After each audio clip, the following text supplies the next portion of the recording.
I would imagine, you could say bittersweet, it'll be an emotional event, to say the least.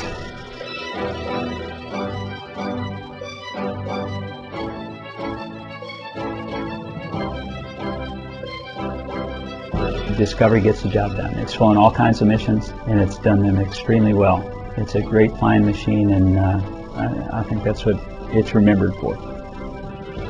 With 38 missions completed successfully, Space Shuttle Discovery achieved a robust history of accomplishment for NASA's oldest active shuttle, including 2 return-to-flight missions, the launch of NASA's Hubble Space Telescope, and the deployment of 17 satellites. Along the way, Discovery also contributed to scientific knowledge on Earth by hosting microgravity laboratories in space and carrying specialized instruments that analyzed Earth's atmosphere. Discovery has a role to play. You can look back on the flights that it's done and the contributions that it made to forwarding the future of mankind. In recent years, Discovery played an indispensable role in the construction of the International Space Station, the largest spacecraft ever assembled. Whenever I see Discovery launch, I definitely feel like a proud parent, as do everyone that works with Discovery. It's the oldest orbiter in the fleet. It's flown more often than any of the other orbiters, and it will take that record with it till it's when it's put away in the museum. Now headed into space for the last time, Discovery continues pointing a way towards accomplishment. Its payload includes a module that astronauts and station residents will use for years to come on the space station as they continue its cutting-edge research. Crews will even be joined on the station by a robotic astronaut heading into space on Discovery. Robonaut 2, the first humanoid robot to venture into space. It's a privilege, I think, for us to be able to fly it on the last flight, and it's a real tribute to the folks here and in the other manned spacecraft centers for all they've done to keep these vehicles flying and allowing, being able to do all the things they do. Space Shuttle Discovery blasted into orbit for the first time on August 30th, 1984. It made its mark on the future right away when the astronauts tested a solar array system that would later be used on the International Space Station. On its second flight, STS-51A, Discovery hosted a team of astronauts that used futuristic jetpack to snare a stranded satellite and return it to Earth. It was an amazing sight to watch Joe Allen with a manned maneuvering unit flying free of the shuttle, no tethers, over to a satellite which was very close by, and attach his grapple fixture and fly it back to the shuttle. I mean, that was an amazing thing to see.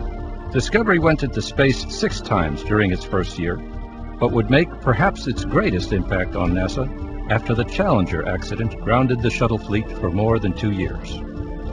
When NASA was ready to send its astronauts back into space again, it was Discovery that rolled to the launch pad to carry out the mission, STS-26. STS-26 was a great event for the team. Describe on how it felt like STS-1 all over again. Discovery was rarely overshadowed during its career. That changed in April 1990, when the shuttle launched NASA's Hubble Space Telescope, deploying it on a mission that would alter the way we see our universe and our understanding of our place in it. But when Hubble came along, it was, wow, this is a different payload. Discovery would see the Hubble telescope 2 more times, in February 1997 and December 1999, on servicing missions that saw astronauts upgrade the telescope's instruments and system. Discovery also allowed unique views of some of Earth's closest neighbors. Astronaut Bob Cabana flew into space for the first time aboard Discovery in October 1990 on a mission to launch the Ulysses probe on the first mission to look at the sun's north and south poles. My first flight, it's pretty amazing to be standing there at 195-foot level looking at this machine that's alive. It's venting, it's creaking, it's getting ready to go in space. It says Discovery on the side, and you just cannot believe in 3 hours or so you're going to be inside there blasting off. You know, it's amazing. It really is. Discovery was my only night launch, and standing on there with all the floodlights on Discovery, where it's just surreal, and you can hear all the cryogenics. It's very quiet at night. You can hear everything creaking and groaning. It's just the most amazing sight. That's what I really remember about Discovery from a visual perspective, is seeing it just bathed in all those really bright lights at night on the pad. Along with its important payload, Discovery played its part in international relations as well. Cosmonaut Sergei Krikalev became the first Russian to fly on a shuttle during Discovery's STS-60 flight in February 1994. Astronaut and former Senator John Glenn returned to orbit aboard Discovery in October 1998, after he made history as the first American to orbit Earth on February 20th, 1962. Just as Discovery changed the people who flew aboard it, the spacecraft itself underwent numerous advances during its career. For example, technicians installed a glass cockpit in 2001 that replaced analog dials and instruments with modern digital displays. The spacecraft was also lightened as test instruments for its first flights were removed and modifications to other systems shaved off more weight. Discovery and all the NASA shuttles would undergo one more metamorphosis after the Columbia accident in February 2003. My proudest moment with Discovery would have to be return to flight after the Columbia accident. We basically found the problem, fixed the problem, and proved to the world that we could continue flying.